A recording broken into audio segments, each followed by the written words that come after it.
Welcome back to Boxing Bonanza. I'm joined by the world champion himself, Maxi Hughes. How are you, Max? Oh, mate, all good. Loving life. Good man. How was the average day now for the world champion? Get up quite a bit later than going to work. Get up at 7:30. Take young to school. Come back, do a bit of training, bit of housework. So very different from being flat out at work. Like, Yeah. So you're still in work then? no, I'm not at work now. Just full time dad, full time house husband, full time dishwasher, pot washer.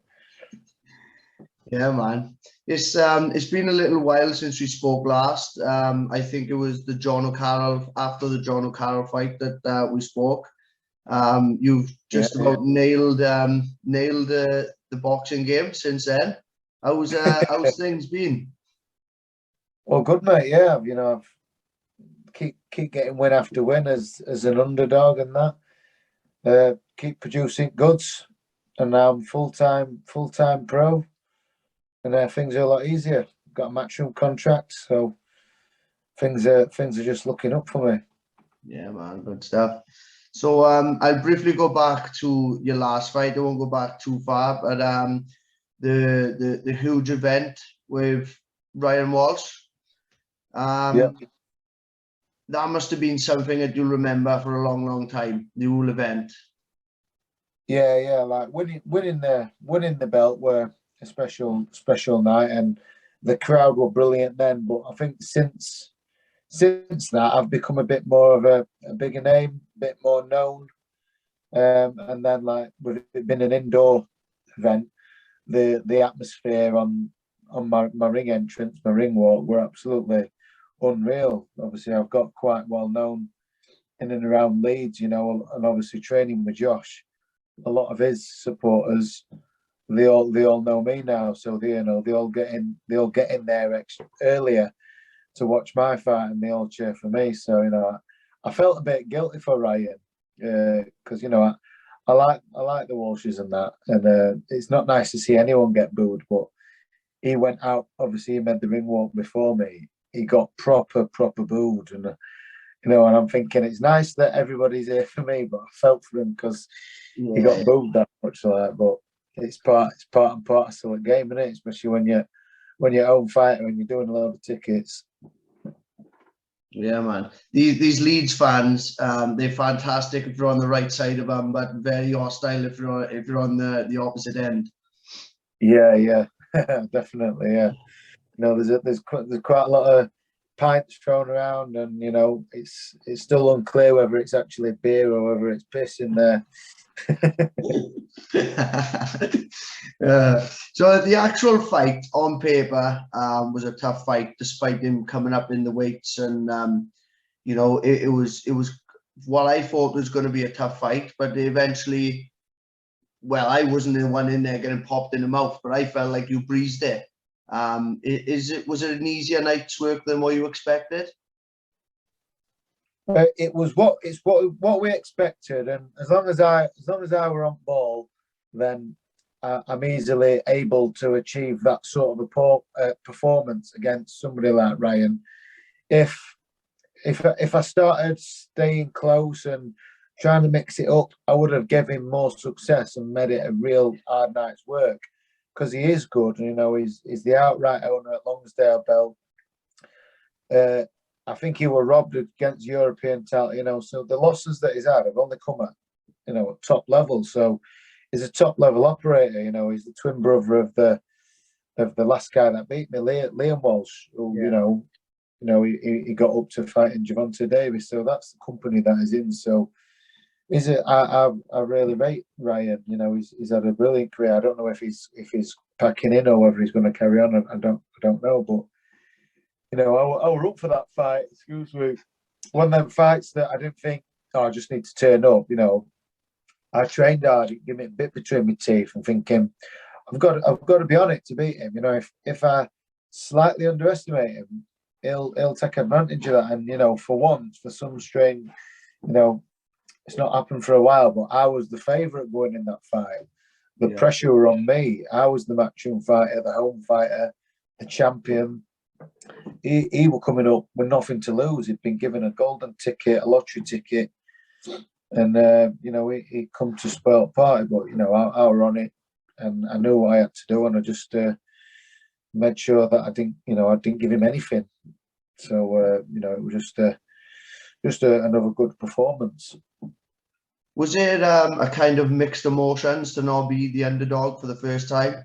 Like, it's great that you fought yourself to that position, but like you said, the extra pressure was on you.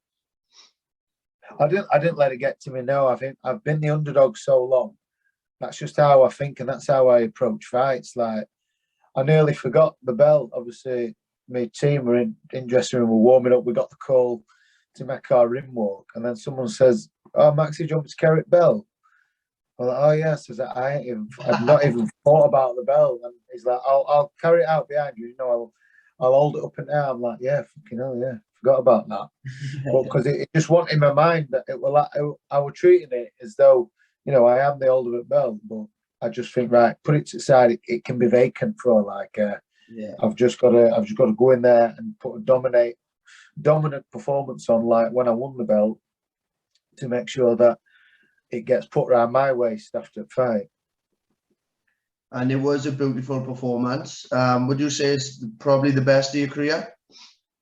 I don't know. I always think that Strathon fight's an hard one to beat, but I've had a few decent ones, and when I won British title, I'd say that were a good one. I was more spiteful then, and obviously the ending was what it was, but I was in my rights to take the finish when it were there. But say that one were a good performance and all, but yeah, I just seem to keep producing goods and getting better and finding a way to make it look easy.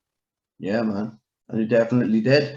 For me, it kind of set the tone of where you go next, and it kind of showed that you're that level above.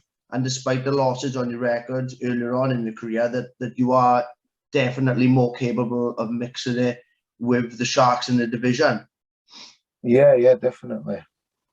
Is a few years ago, maybe the second Ward fight, did you vision that? Did you still have that belief that you would be where you are now? No, even up to recent years, like even beating John O'Carroll, I never visioned where I would be now. I took it. I still do now. Take it one fight at a time. But if you'd have asked me after we beat John O'Carroll, do you think you're going to go on and win British and challenge for IBO and become IBO champion? And school off, it's coming to end it now. It's coming to that time of night. Yeah, and getting offers to fight Devin Haney, and Eddie Earn talking of fighting Ryan Garcia, headlining in Doncaster at the football ground, being top at bill. I wouldn't have said yes to that. I was like, no, I don't think I can go that far. But I've just in my humble self just took the opportunities that get presented, concentrate on that, get the win, and then we're on to the next. And that's how I've been going. But I have got that belief now. Now I'm in this position. I won't be too surprised, if someone says, "Oh, you're going to go and challenge for one of the 4 world title belts. You're going to fight in America. You're going to fight this guy or that guy." The big guys in division. I know I'm there now. I'm up there in the rankings. Them guys are speaking my name. So I know that's close. That's what we're homing in on now. And obviously been signed with Eddie Earn. He's the biggest promoter in the world. So I've got his backing now. Yeah, man. Was it a certain point where it just clicked and you thought, do you remember a point where it just clicked and one day you just thought, yeah, maybe I am good enough? Or a certain point in the career where it just changed? I think my momentum started to shift after the John O'Carroll win. Still didn't know how far I was going, but just in terms of future fights, like my next fight after that was in Dubai. And again, I was fed to wolves again. The MTK prospect Victor Kochegov, who were unbeaten, a bit unknown, highly touted. He was WBC international champion. We were knocking guys out. Who were in top 15 with WBC, and they were like, this guy can go far. Let's give Maxi a shot. Him, see, let's. I was just giving in there to see as a test for him, not necessarily for me, but I was a bit pissed off with being underdog for that, because I thought, all right, he's undefeated, he's got that belt, but on his record, the names that he's fought and beat, no one really. The level that I've been fighting at, albeit I'd lost to the top guys, but I've just beaten John O'Carroll. But as approaching that, I thought, there's no way that this kid beats me. He hasn't seen, he'd only had 12, I think we're unbeaten in 12. So I thought, he's had 12 fights. I would, not far off 30 fights. So I'd had just a bit more than double his fights and experience at championship level. So, my momentum and my confidence started to grow approaching that fight, and getting the win in Dubai as clear as I got it, picking up a belt. I was on fire then, and I was like, that's when, was it then? No, it wasn't then I got the Haney offer. But I went, my stock went up. I got rated by WBC, so that's when I thought, I think I can go further than I ever anticipated here. And and then next fight after that, what British title fight, I only come in at 4 weeks' notice for that fight. But again, approaching that fight, I know I've only had 4 weeks' notice, but there's no way I'm losing this. Yeah. There's no way that Paul Island's nowhere near good enough to beat me. This is my third attempt at that belt. It's a golden opportunity. So there's no way I'm letting it slip. And I went and dominated that fight and, picked up belt there. So by then I was really flying mentally and physically. In your very honest opinion, when you went out to Dubai and you was, like you said, fed to the wolves, do you think that they believed that you was going to lose that? I don't know, because he was. I just signed with MTK. Like, they had the options over me for beating John O'Carroll. Yeah. So I was in a contract then with them. But he was like, there was MTK Kazakhstan where he was from. So I don't know whether, like when I think about it, I right don't know. Yeah, maybe I wasn't. Maybe I wasn't like, oh yeah, we're getting this fight from Maxi, he's going to go and win that, or as MTK did all during the COVID period, they did do. I felt like they was in front with the 50-50 matchups during lockdown, weren't they? They were putting on show after show after show of good 50-50 fights, and they were putting them on. So maybe I was just another one of them, a good 50-50 fight. You've got this undefeated kid who's touted for big things, but then you've got Maxi, who's just having a bit of a resurgence, should a big upset win. So that's going to be a good fight. So maybe it was just that, just keeping up the good matchmaking. So hitting the big names now, I know like Haney's been mentioned, but the one that really hit the internet after your last win was Ryan Garcia. Yeah. Mr. TikTok. Is it dislike maybe to him? Not necessarily. I know a bit that annoys me is obviously is already, because of his massive social media following, which he's built up. I feel like he's played it a bit after his win over Luke Campbell. He went off a bit on rails and were like, oh, well, I don't know the truth behind it. He said he was suffering mental health. I don't want to, say out bad toward that. If he generally were, I don't, you don't want to wish that up on anyone. But there's just, it's like even coming from Canelo's mouth that he'd been playing at it a bit, because he's already got loads of money. How much is the hunger really there with him? So, he's got a lot going for him in terms of the backing and the money, the sponsorships and everything. And it's like he's not really earned it. he's been given it because of his social media following and his uppercut, his 2,000 uppercuts in 70 seconds. Like, you can't do that in a fight. Like when Bell goes, he's just like going off on one, doing them uppercuts and that. But yeah, he's obviously he is a good fighter. You can't deny that. That they were a bit untested. He beat Luke Campbell, didn't he, by stoppage? So you have to give him that. But no, there's obviously respect there. But if he was to become my opponent, I would really build up some hatred and want to go in there and give him a lesson. Yeah, man. One of the things that annoys me the most is you'd have these people putting the body bag on and he punches them. Yeah. Do you know what I mean? These people have never boxed in their life, and you're proud that it's just, for me, it's just pointless. He plays at it a bit, doesn't he? Yeah. He plays at it. And if he is suffering with mental health, well, we never know, do we? But I think my mates spotted something when it's been talking. Apparently, while he was having his mental struggle, during this struggle, he posted a picture in his massive, lovely house in his lovely garden. Them Lamborghini 4x4 Jeep type things. Yeah. He was laid on bonnet, posing like that with no top on, while he was supposed to be struggling. You're like, you're supposed to be having a tough time of life here, and you're posting pictures like that. Saying how good you. Thanks for this, thanks for that. You're like, truly, how much do you know what a struggle is? Yeah, exactly. And I think like mental health at the moment is, it's become like it's more talked about, which is thank God really, because maybe it's saving lives and stuff.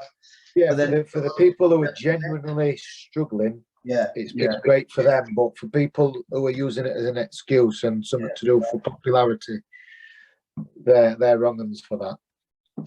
If the fight did happen, as we know, he has got some serious speed. He's a bit of a counter puncher. How would you take that fight? How would you deal with speed? I think I'd be able to find a way.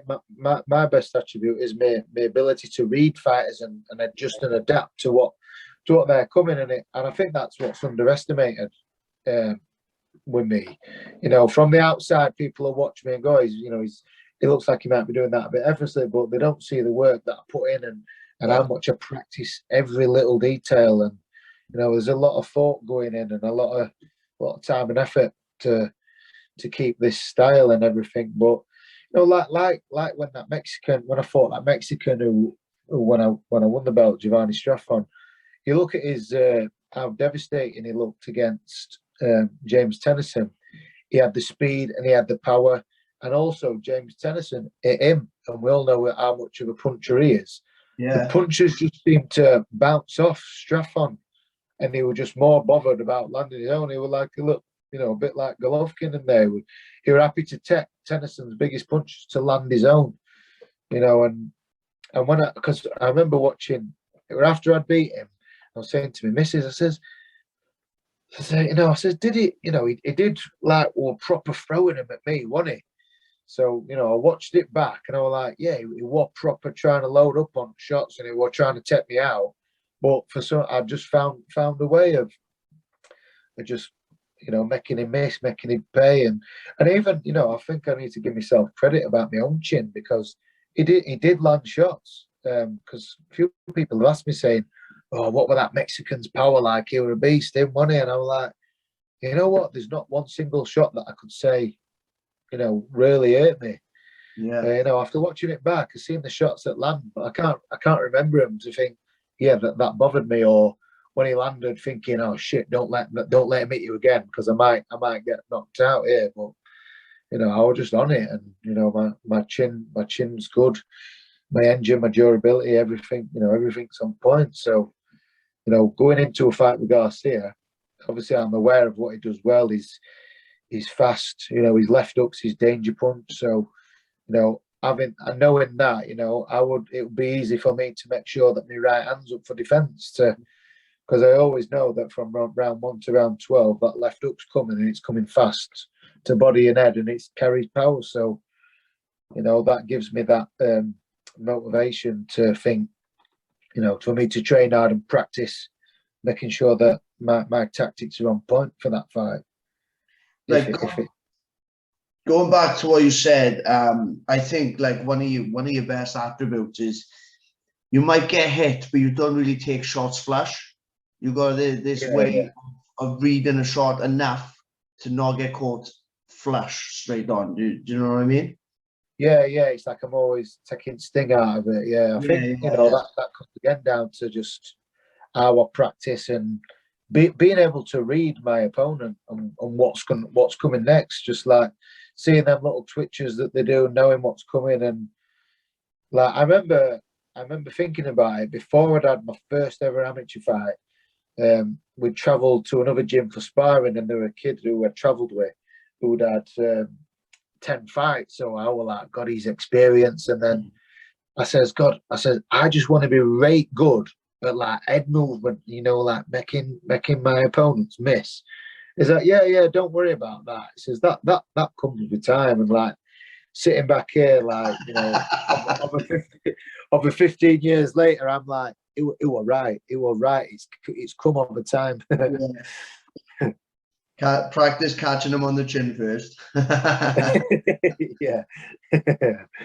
If this fight, you're in a position now where you could be making any fights really, but if it didn't come off with Garcia, there's a few of the fighters who are tied up with other fights. Who would be next on your list?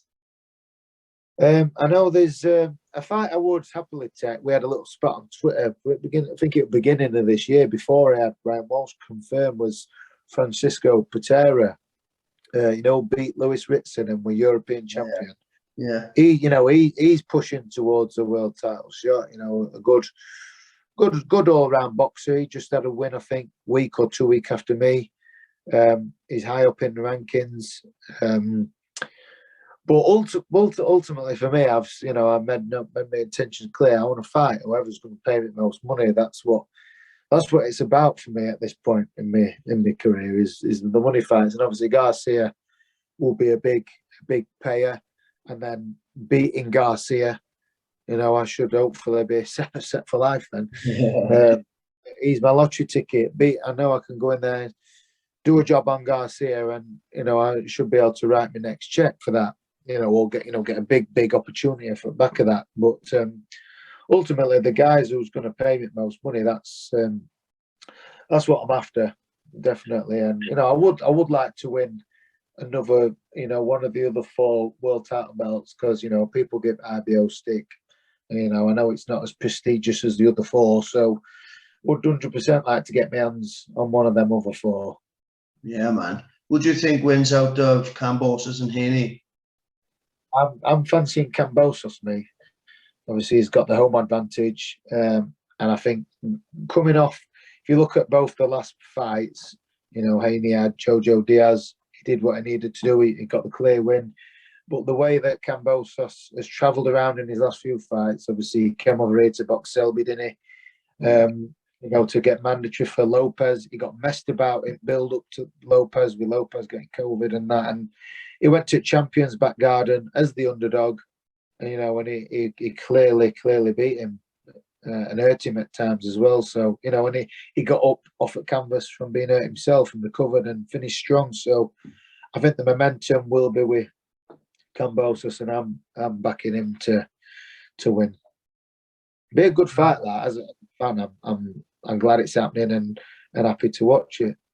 Yeah, man. I think watching Kambosos and the way he's training and everything, he just seems to be improving every day as well. Which is he had. I remember watching like Lopez when he beat Loma to become undisputed, and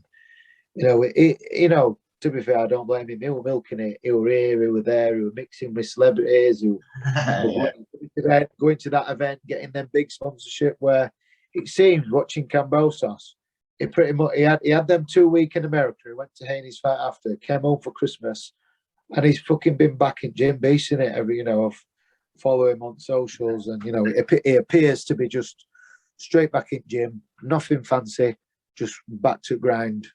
Back to what got him them belts, and he seems as hungry as ever. So for me, I'm backing him. You know, as whereas Haney got himself some new platinum teeth for Christmas and that, didn't he? He's out showing them off. So I'm sure Cambosos is looking at that thinking, I'm going to fucking knock them out. Yeah, definitely. What about Gervonta and Romero? Do you rate Romero? Not really yet. He's not beating anyone of note and not looked good doing it. I don't think. I know he's stopped a lot, but the level that he stopped and the level that Gervonta's boxed at, you know, I know how personally how good Liam Walsh is. Yeah, and he absolutely smashed Liam, didn't he? The way that he's been up through the divisions, the kid who we beat, Pedraza, is it Jose Pedraza, who he first won the super featherweight belt off. He was a good fighter, and he went on to become, I think, a 2 or 3 weight world champion. He absolutely fucking demolished him, you know, and stepping up to light welterweight, and that knockout of Santa Cruz, man, I thought it killed him. So I'm obviously fancying Davis to smash him in. I mean, he's a bit of a clown in here. There were all that chaos just before Christmas, wasn't it, about the sexual allegations and that. So I think he's been cleared of that way. Must have been cleared so he can fight, but he just seems fucking full of himself, and I personally don't like him. And you see him at press conference, he's like been watching too much Tyson Fury. You know, turning up to press conference with no top on, like, you know, you're not original, pal. It's being done. You're not on the level that Fury's at. You shouldn't be doing stuff like that. You just look foolish. But yeah, I'm hoping for Davis to humble him and bring him down a peg or two. But I think it should be a good fight. Yeah. You know, like talking about all these fights, like the division is absolutely on fire, and you were there now. Your name is there. It's an incredible feeling. Absolutely, mate. Yeah, I love it. I love, especially when, you know, some of the Americans, you know, a lot of it get trolled from America now when my name gets mentioned with Garcia and other names, you know, Americans start mentioning me and that. I'm like, you know, you might be trolling me, but at least you know who I am now, don't you? Yeah. It's what Mayweather made his whole career of. That's it, yeah. So, you know, if I have to start acting like Floyd, TMT, the Maxi team. Yeah, man. It's, the support system you've had, you know, the last couple of years has been fantastic with Lee and MTK. Matchroom now, they provided you some great opportunities. Talks started between any of you and these guys? Well, the latest that I've seen, I went to watch. I know, obviously, I've shared the interviews that Eddie's done, and I spoke to Eddie when I went to Conor Ben fight and seen Eddie there. I says, you know, what's happening, Eddie? He says, well, we've put ball in their court. You know, we've made our intentions clear. So it's, you know, ultimately it's down to them now. We can't do no more. We're just happy, you know. Eddie's happy to put on the event in UK and host it over here, or we're just as happy to go to Garcia's back garden if he says, no, I'm not going to UK, I'm not having no piss thrown at me. So we're happy to do that. They know how much we want it, but it's down to him now. And also because we both fight on DAZN have said, you know, that's a fight that we'd really like to show that fight. Yeah. So the broadcaster's happy, so it's down to him and Oscar De La Hoya. But Oscar, I've stopped being a fan of him now. I was a fan of him for years, and then I think it was DAZN. DAZN put on Instagram picturing me and Garcia saying, is Maxi Hughes going to be the next opponent for Ryan Garcia? And fucking Oscar, the cheeky cunt, he put who, LOL, on the post. I thought, Oscar, I was a fan. But now you've just lost me as a fan. Yeah, fuck Oscar. I'm glad Floyd beat you. Fuck him and his fishnets. You know what? I did say that. Me and Eddie and Josh did an interview at Conor Ben fight, and they were like, "Come on, Golden Boy, let's get the fight made." And I went onto it on interview. I said, "Look, Oscar, if you come over, I'll get you a new dress and some new kit and some new heels and that. And then, and then after, Eddie said, I think that's a bit sensitive, that. And he told Coogan, he says, you better edit that out. Bit sensitive, like, so, but fuck him. The pictures are out there on the internet for everybody to see, so it's whether he's ashamed of it or not, everybody knows it. Yeah, we're not lying when we say it, are we? I think he got bribed. I only found that out a couple of days ago, actually. I think someone got hold of the photos and bribed him, and he didn't pay them, so they just let him loose. And that's what they will have said. Fuck you, any fishnets. It's mad, though. Like, he soon will know your name, and now you're in the mix. Yeah, that's it. Yeah, especially if I get that fight and turn his boy over, turn the future of boxing over. That would definitely be one to add to your CV. You shut Australia. Yeah. It's obviously the news of MTK broke recently as well. As sad news. MTK fantastic for boxing, so I think it's absolutely devastating. How does that work for you now? I'm just in process of finding out, what's happening. Speaking with Lee. And speaking with my manager, Steffi Bull, just find it waiting to see what's happening, like, because it was a big shock, like, because they have done, they've done brilliant for boxing, and how many lads must have been on their books, hundreds and hundreds of fighters. So, big shock, but just in process now, finding out what happens going forward. Yeah, man. It's Did you find out the same day as everyone else, or did you? I got the heads up the weekend before, like the week before, just to say I think this is happening, and then a few days later, a phone call to say, yeah, it's happening. There's going to be an announcement next week, so get ready for socials blowing up, sort of thing. So yeah, that's I got told a bit before, like, so I was shocked, really. Shocked for such a massive company to just pack up and fold. Yeah, it's I couldn't believe it. I couldn't believe, but like what it said on the email or whatever it was, people are just not going to work with them now. Now it's related to gang violence and what else? Yeah, and that's what I need. Obviously sign with Matchroom now, and potential fights in America, like the American government have said, anybody associated, we'll class you as a criminal as well. And if I want to fight in America or fight these big Americans, that's something that could possibly stop that happening, isn't it? So I need to be careful on that. It's Lee, especially. You have a personal relationship with. I think he really has a passion for his fighters, men and women. Yeah. Is that something that will continue? Yeah, well, Lee's the one I've always dealt with, so that's who I'll be speaking to on that. Yeah, he's a good guy. He's laid a lot of time for him. Do you get asked much about the business, the Kinahans? I've seen a few interviews with people are asking Fury and saying, like, asking about Kinahan's business and stuff. It just makes me cringe. Like, are you getting asked the same questions? Every now and again, like in passing, say, "Oh, what's it like?" And I'm like, I couldn't tell you. I bumped into him in Dubai when I fought there, but it was just passing. Said hello, said well done for beating Jono, and that were it. I don't know the full ins and outs. It's all what you see on news, and it's what's true and what's not true. I never really trust. You can never 100% fully trust the media and what's been reported, because they've lied that many times in the past and make stuff up for clickbait. You don't know. You don't really know, and I don't pay too much of attention to it. Take everything on face value.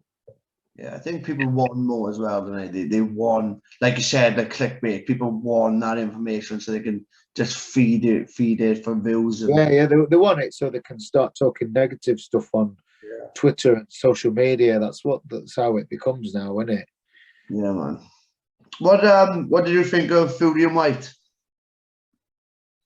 You know, not much happened but Fury's again, she's got that ability to read and time his punches, and that uppercut. I know people have said, "Oh no, he pushed him over," and Whyte said he pushed me over and I banged my head. That's what did damage. But it was clear to see in slow mo with that uppercut what did all the damage. You know, for he did a Trevor Burbeck, didn't he, where he tried to stand up and then legs were all over the place, and that. Yeah. You know, it were gone. It were gone at game, and Fury did what he said he was going to knock him out. He delivered, didn't he? So I don't know the truth in Fury retiring. Don't know whether it's just a bit of a stunt. We'll know, right? You'll know if he's serious if he vacates WBC. You see the likes of Parker Joyce saying we're fighting for vacant belt because Fury is retired and he's vacated. That's Whereas if he, I didn't think of that. Yeah, that's a solid. Yeah. That is when it's. If he still keeps hold of that belt, then you know he's not planning on retiring, is he? Yeah, yeah. If he were truly saying, I'm done, I am retiring, there you go, I've won that belt, I've defended it, it's vacant now because I'm out of here. It's massive money in coming out of retirement. You know, Floyd Mayweather especially done it and just earn millions from because people want to pay that extra to bring them out of retirement. And I think he knows that, and I think it is a bit of a stunt. Yeah, he could do it. You know, like his next fight. Even he could say, yeah, I've come out of retirement now. I'm coming out of retirement to fight, and it could be a stunt to draw more interest. Definitely, yeah, you're right with that. Yeah. So, and especially the money that is going to bring in if Usyk and Joshua fight next, and fight the winner, the money of that will be absolutely huge. Yeah, I think the fight that everybody wants is the domestic one, isn't it, with Joshua? Yeah. Usyk could be a good fight and a tricky fight for Fury, and I think Usyk wins the rematch with Joshua. To be honest, but yeah, the fight that everyone wants is the big domestic clash, innit? Probably at Wembley. They'll probably get an extra 5,000 seats so they can say it's 100,000 people, you know, have come to watch it. So that's the one that's going to bring the most money in, and maybe he will stick around and say, "Yeah, I'm coming out of retirement to fight Joshua or Usyk," whichever one he decides. Do you think the kind of momentum will die if Joshua loses again, though? Do you think people still want to see Fury and Joshua? I think they would still like to see it. Yeah, I think it will be if Joshua can somehow beat Usyk in rematch and they fight for the undisputed every belt, then that would bring obviously everyone would come out for that. But I still think they would come out even if Joshua lost because you know they'll obviously promote it well. They're the biggest names on this, you know, this side of pond. And it's the fight that everybody's wanted to see, isn't it? For you, same as Kell and Khan, isn't it? Yeah. They all still came out for that, didn't they? Even though it were so many years too late. They'd probably be the same way with Fury and AJ. Yeah. With Khan and Brock, when it first got announced, I was just like, you know, I don't want to know about that. Come to fight me. I was like a kid. I will. Yeah, just before you send me a link for this, our lass had just noticed we watched that Keeping Up with Khan's. Is it or Khan's of Bolton? You know the BBC program. Yeah, I never got on to watch it. They've just brought a new season out, like in the build-up to fight. In the first episode, Amir gets a phone call saying that the contract's now been signed for the Kell Brook fight, and it's like fucking hell, you know. It's still interesting watching it, like Keeping Up with Kardashians. Well, yeah, it's good. It's a good one. It's mad the things that we put on telly now, isn't it? Yeah, I don't really. Other than that, I last don't mind watching the shit reality TV, X on the beach, this and that, and I can't do it, mate. I'd rather just sit and watch Rambo on repeat. Yeah, stuff like your old like Predator, old action movies from 80s and 90s and that. I'd just rather sit and watch them. I'm more into like the Goodfellas and the Godfathers, and yeah, I do like them. They're they're long, but like the action ones, they're corny. But I say they're easy watching. But yeah, I do like your gangster films, and that were good on that latest one where De Niro, Pesci, The Irishman, wasn't it? The Irishman, yeah, brilliant. That's a long one, but it felt quick because you're that into it, you're that intent on watching it. You're like, fucking hell, it's finished already. 3 hours done. I'd attend it when my missus to go to sleep. Watch it, shut up. As well, a good one. Do you watch Ozarks? No. What's that? You've not seen Ozarks? No. Oh man, it's a series. It's not a film. It's a series. I think is it the 29th tomorrow? If it's the 29th of April tomorrow, the last couple of episodes or episode is going on to Netflix, and that's about standard American family, husband, wife, 2 kids, is an accountant. He ends up laundering money for a Mexican cartel, and it spirals and they end up part of it. And it's good. It's the most liked thing on Netflix at the minute, and I made the mistake of watching it when season 1 was just released. So watch season 1, I was like, fucking hell, that one meant I had to wait ages for season 2, and it's finally season finale is coming up. I think next one's out tomorrow, and that is brilliant. That with the cartel, the gangsters, the drugs, and all that. It's a good one, that like. Yeah, it's a bit of me, that is. Well, I'll let you get on with your night now, Max. And thank you very much for joining me. I'm off for a run now, like. It's running for a run, you? Yeah, I'm tired, like, but it's got to be done. Got to be back on it in case Mr. Undisputed TikTok Boxer turns around and says yes. He's going to count the horses when you're tired.